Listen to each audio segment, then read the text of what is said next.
पश्चिम बंगाल में चुनाव की तैयारियां जोरों पर है। सत्तारूढ़ दल और विपक्ष आमने सामने है। दोनों में आर पार की लड़ाई छिड़ी हुई है। इस बीच टीएमसी ने बीजेपी को एक बड़ा झटका दे दिया है, जिससे उसकी टेंशन बढ़ी हुई है और चुनाव से पहले ही राज्य का सियासी पारा हाई हो गया है।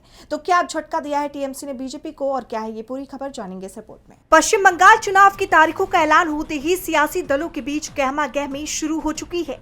जितनी तेजी से चुनाव की तारीखें नजदीक आ रही हैं, उतनी ही तेजी से सियासी दल एक दूसरे पर आरोपों की बौछार कर रहे हैं।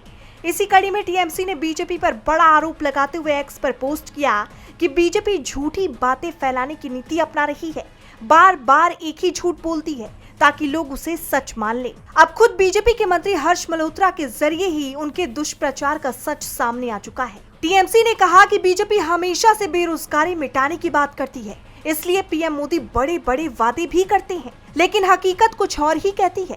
टीएमसी ने बीजेपी को आईना दिखाते हुए अपने पक्ष में कुछ आंकड़े पेश करते हुए एक्स पर पोस्ट किया कि पश्चिम बंगाल में कंपनियों की संख्या 2011 में करीब 1.46 लाख थी, जो 2025 तक बढ़कर 2.54 लाख हो गई।